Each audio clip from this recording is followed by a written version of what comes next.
Umalis ka na ngayon! Hindi ka nababagi sa mundo ng kadiliman! Ano bang problema mo?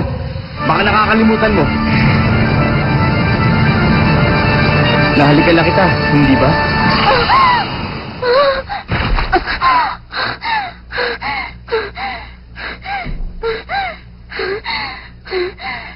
Bakit ba ako nanaginip ng ganon? Kaya! Ang sarap ng miso soup na to. Sinabi mo ba? Huwag nga kayo maingay. Ang magpapakain yung toyo sa akin. Suna mo! Ayos ka lang ba? Ano ba problema? Sino ba't yung tumatawag ang aga-aga eh? Yes, hello? Good... Auntie, kayo pala! Opo, ayos naman siya. Ano kayo pinag-uusapan nila? Ayos naman po ang lahat. Magandang pakiramdam ko rito. Po, kung mas mababa sa 80 ang makukuhang grade ni Suna ko sa darating na math exam niya, mula sa kalahati babalik sa full rate ang renta namin? Opo, auntie. Naiintindihan ko po. Maasahan niyo po kami. Hanggang dyan ka na lang! Nag-alala ako na baka kung anong mabigat na problema ang ibibigay sa atin ni auntie, pero simple lang pala. Kung si Takinaga ang magtututor sa'yo, madali kang matututo. Oo nga, sandali lang yan. Sabihin mo, kumusta ba ang mga grades mo ngayon sa math? Kagaya ba nung midterm? Suna mo!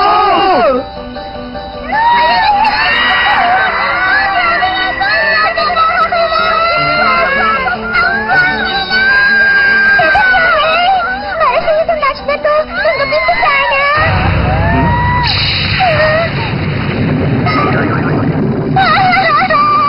Ikaw rin naman ang may kasalanan, no? Ang lakas ng loob mong lapitan at kausapin siya eh. Eh kasi naman, no? Crush ka na siya simula pa nung nasa middle school ako. Nako! Na naman! Sura ko naman! Ano ba kasing problema mo? Suna ko! Good morning! Si Noy pala! Ang ganda-ganda niya talaga sa personal! Sikat na sikat talaga si Noy sa mga lalaki sa campus, ano? Takinaga? Nagsiselos ka ba doon? Hindi rin. Ay, Suna ko! May sasabihin nga mala ako sa'yo. Kahapon nakakita ko ng isang model ng skeleton. Hindi ko baka magustuhan mo. Dahil hindi tumiyanig siya sa kanto. Pwede ba? Huwag kang masyado mayabang dyan, ha? Suna ko nakahara. Alam natin ang totoo. Kung hindi lang ikaw ang pamangkin na may-ari ng tinutuluyan nila, hindi ka papansanin nila, Chloe.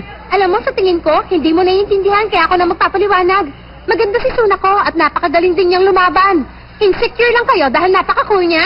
Mas may kwenta pa ang dumi niya sa kuko kaysa sa inyong apat.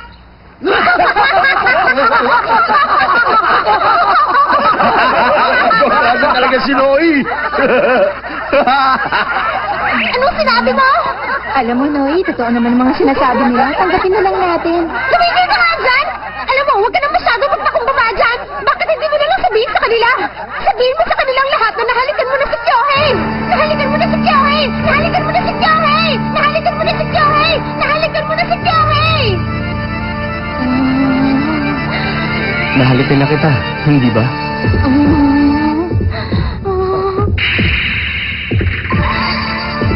Naalala ko na.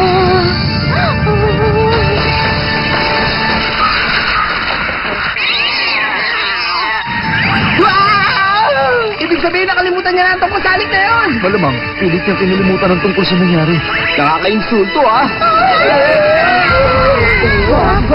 Loli!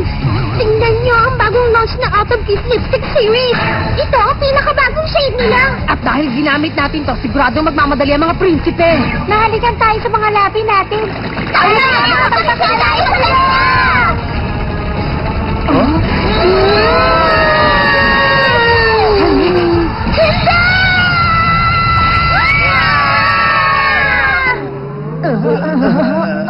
Simula ngayon, wala nang babanggit sa salitang yun. Tama ka!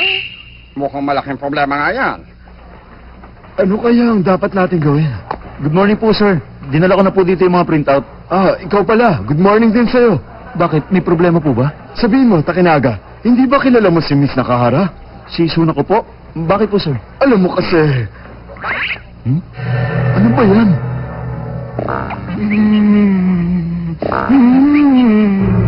Pakiramdam ko may nakakasyak akong naalala kanina lang pero nakalimutan ko naman kung tungkol saan bagay ba yun. Aalalahanin ko ba o wag na lang?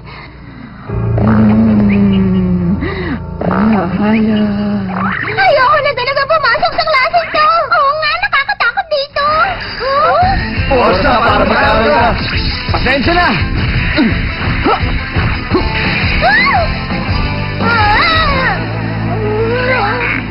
Ito na yung latest test results ni Sunako. Sa Japanese, 98. Sa English, 100. Sa Physics, 93. Sa Social Studies, 89. Wow! Ang talino pala ni Sunako! Sa Math, 3. Ano ka ba? Bakit yun ka baba ang grade mo sa math? Subukan mong sagutin itong mga practice questions ni Takinaga. Ano ba to? Ang hirap naman ng mga to! Basic sums pa lang yan. Included yan sa next exam. Nagbibiro ka ba? Kahit pala tayo sasabit din. Sige na, Sunako. Subukan mo na yan sagutin.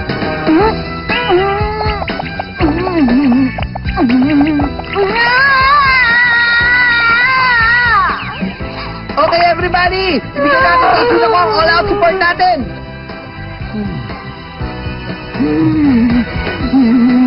Sunako, huwag ka mahiya magtanong kung nahihirapan ka na, ha? Takinaga, kaya mo yan! Kaya ko to. Sige, Sunako. Sabihin natin may 3 Josephine. Mali yan. Ha? Buong skeleton si Josephine. Kung gusto mo ng bungo lang, si John lang yan. Hindi na yan importante. May 3 Josephine. Ang hindi natin alam ay kung ilang Hiroshi meron. Lahat-lahat may 5 tao. Ngayon, ilang Hiroshi ang meron?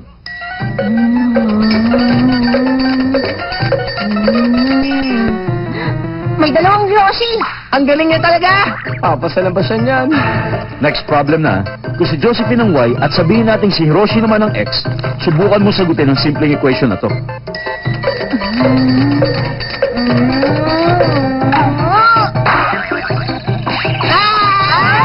First year middle school lang ang problem na yan!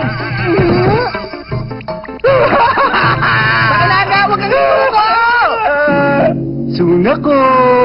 Sige na naman, lumabas ka na dyan. Kanina pa siya nagkukulong dyan simula nung makauwi tayo. Wala na tayong magagawa. Mukhang balik na sa dati ang babayaran natin sa renta. Hindi pwede. Mahirap pa ako sa daga. Hindi ko kaya magbayad ng ganong kamahal.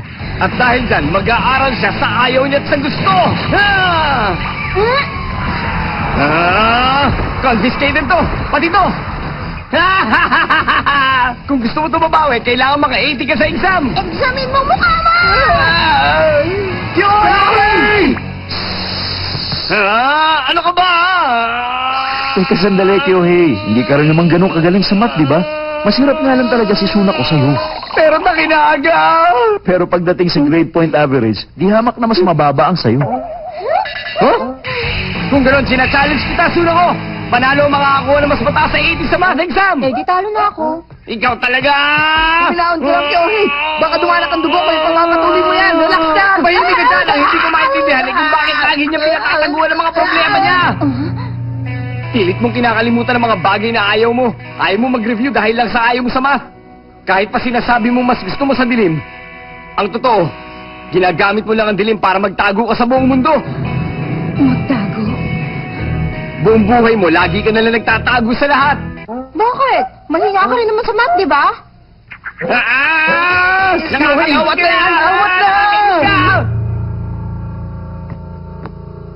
Sunako, heto, gumawa ko ng mga reviewer mo na posibleng lumabas sa exam.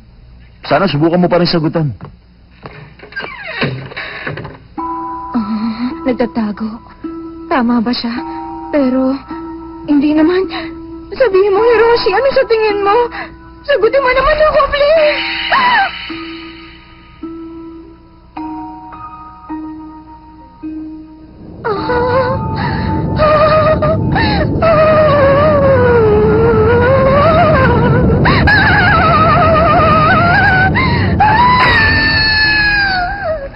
Ano ba? Ano ba talaga mismo ang bagay na pinagtataguan ko sa mundo?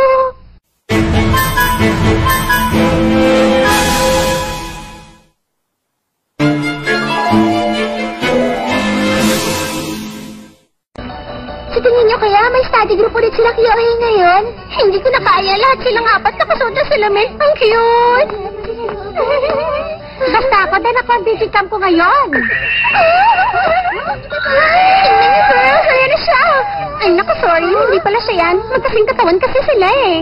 Marami kasing matatangka dito sa campus eh. Hindi, girl. Please, tingnan niyo.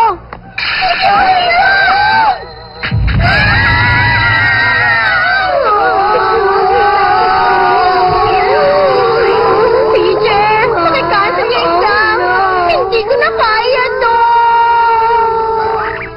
problema, teachers? Naging nerd na ang heartthrob na si Kyohei! Dahil nga dyan, para naging gusto ng marshmallow ang mga babae sa campus. Kailangan mag-hold na emergency meeting.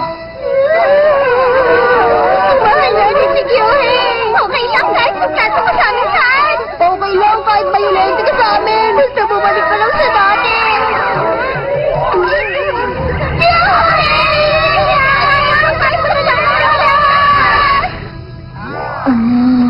Ibang klase ka rin pala kung mag-focus, no, Kyohei? Nagkakagulo na yung mga babae sa labas dahil sa'yo. Ngayon ko lang na-realize kung gaano siya kasikat sa buong campus. Hindi ko talaga to inaasahan. Baka bukas hindi ka na sikat. Tumahimik ka nga. Ipapakita ko rin sa babaeng duwag. Walang imposible kung paghihirapan. Kung hindi ka lang matatakot na subukan. Yuki, yung lunch ko! Ha? Lunch na ba agad? Mabilis ako magutom pag nag-iisip ako. Okay, heto. Aba naman, mukhang masarap ang lunch niyo, ah. Henyo talaga si Suna ko sa pagluluto. Akin na nga yan!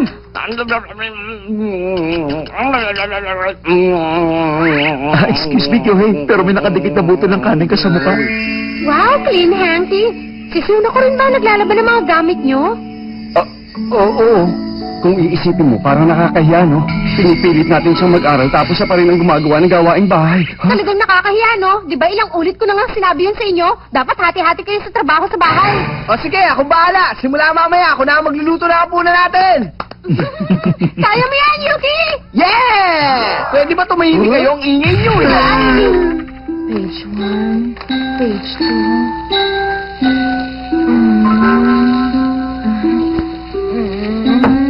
Oh, sino nga dyan?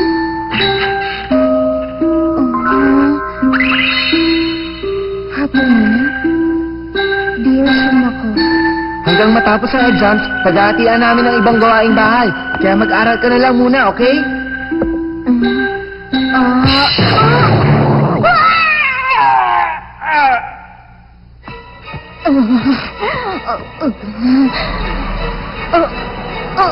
Ano nangyari?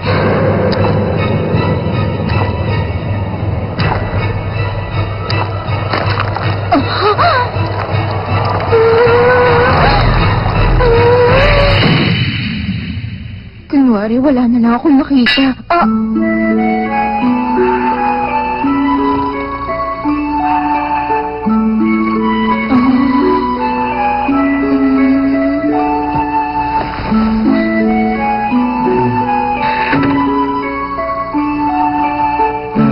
XY is equal to the equivalent of B.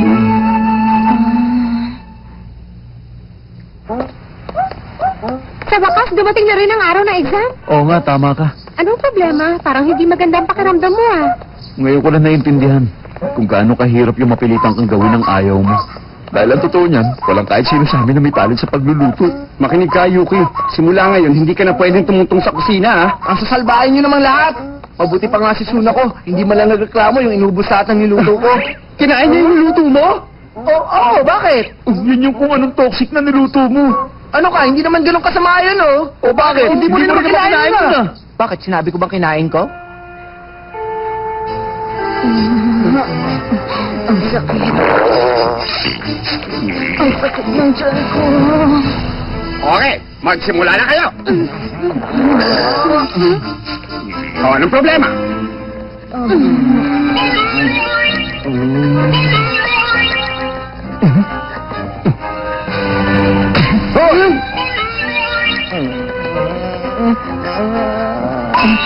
Bagsak na talaga ako. Tapos na! Suna ko, kumusta na ang tiyan mo ngayon? Hindi na masakit pero inaantok naman ako ngayon. Teka, Suna ko, pwede ba makita yung computation paper mo? Sige lang. Hay, sa wakas natapos na rin ang exam! Tapos na! Tapos na! Yeah! Sa wakas makakapagsayin na rin ako! Tingnan niyo, girls! Bumalik ka sa normal si Kyohei! Yay! Teka, sandali lang, Suna ko. May itatanong ako sa'yo. Oh? Ano yun? Ito bang mga computation mo dito sa papel, kinopya mo yung mga sagot dun sa answer sheet? Oo, syempre. Malamang makaka-100 ka. Makaka-100 siya! Galing mo talaga, Suna ko. Nagbunga ang pag-aaral mo. Sa taas ng math result mo, siguradong tataas pa lalo ang average rank mo. Baka mag-top ka pa sa class. Sa class. Wow! Tapos, kiss.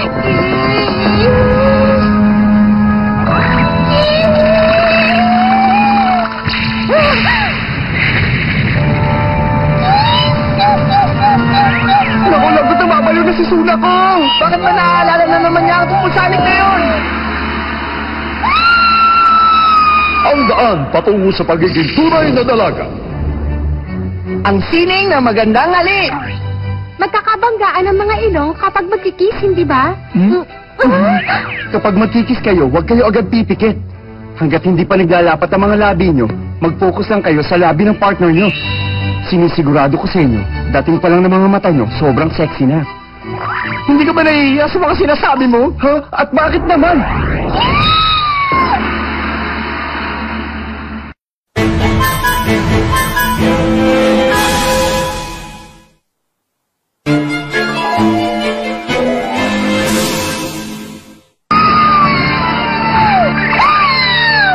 Suna ko, ba't ka tumalon?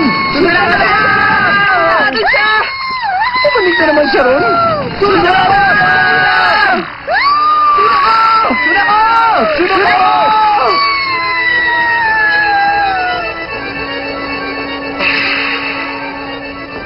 Hoy! Ikaw suna ko nakahara! Suna ka na! Pilitin ko pa kalimutan. Hindi ko rin mababago ang nangyari na dati. Kahit na tumawa pa ako o umiyak, hindi ko na rin mababago ang katotohanan na halikan na ako ng gwapong lalaking yan. Yun ang katotohanan, kahit na ayaw ko pang aminin sa sarili ko. Suna ko, tumahimik ka na! Ganun ba ka-importante sa'yo? Ang halik na yon? Siyempre naman. Dahil sa halik, sabay na natutunaw ang puso't katawan nyo sa mismong sandaling yun. Isa yung imbitasyon sa isang pinagbabawal na prutas na tinatawag nilang sweet surrender. Pwede ba, Ranmaro? Tumahimik ka na nga! Suna ko, sandali! Huwag kang pabigla-bigla, Suna ko! Dahil sa pinagsamantalahan na ako ng gwapong lalaking yan, wala na akong lakas pa para mabuhay. Hiroshi, Akira, at Josephine, patawarin niyo ako sa pagtalikod ko sa dilim. Yuki, kunin mo si John sa biology room. Ha? Bakit? Para saan? Basta, kunin mo na lang. Okay. Huwag ka nga masyadong OA. Halik lang yon, Suna ko. Tama ka. Para sa isang tulad mo, walang kwenta kahit ilang ulit mo yung gagawin. Anong sinabi mo? Yay! Talaga bang nahalikan mo na sa labi si Suna ko? Halikan mo rin ako. Ako rin, please. Tumahimik kayo! Alam mo ba, nung nasa middle school pa si Kyohei, madalas siyang hinahablot sa kalsada at pilit siyang hinahalikan ng mga hindi naman niya kilala. Nung minsan nga, kinailangan pa niya kumuha ng serbisyo ng mga bodyguard. Grabe naman pala yun. Nagawa mong harapin ang mahirap na math exam. At dahil doon, pinahanga mo ako. Pero, ano naman ngayon? Halik lang? Naghahanap ka lang ng excuse para magtago. Tumahimik ka na! Makinig ka! Ang halik ay isa lang! Eto lang, Yay!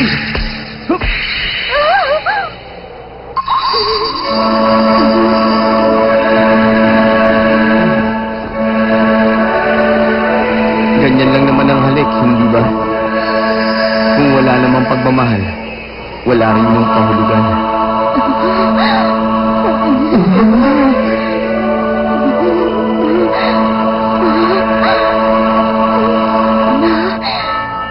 Ganun lang pala yun. Kainis! Lagi mo na lang kaming pinahihirapan, perwisyo ka talaga. Mabuti na lang, ligtas ka. Kaka-perfect mo lang sa math exam mo, hindi ba? Ngayon ko pa ba mamamatay? Ano ka ba? Suna ko, basta gusto mo, lahat pwede. Anong klaseng pagre-review ba ang ginawa mo? Minemorize ko lang yun sa printout na binigay niyo sa akin. Huh? Medyo mahirap nga lang kasi iba yung numbers na lumabas sa exam eh. Ganun lang ba kadali para sa'yo makakuha ng perfect score sa exam? Ayoko lang kasi ng addition at subtraction. Kainis, hindi mo pa alam, mahirap na pinagdadaanan ko. Naging nerd ako para lang makapag-concentrate sa pag-aaral. Hindi mo alam. Joey naman, binago mo lang ang itsura mo. Ayoko rin sa multiplication at sa division. Nakakainis ka, nakakainis ka, nakakainis ka, nakakainis ka, nakakainis ka, nakakainis ka, nakakainis ka, nakakainis Yes, ka, nakahara. nakakainis ka. Alam mo bang sobra akong... Wow, sa sobrang bilib ni teacher, naiiyak na siya. Sobrang lungkot ko ngayon. Huh? Tama sana ang lahat ng sagot mo, pero maling row ang minarkaan mo sa test paper. Nakatatlo ka lang ulit sa exam. 3 lang? Kainis ka! Anong gagawin namin ngayon sa renta? Pati tuloy ako naiyak na din. Nahihiya talaga ako sa inyong lahat. Huwag ka na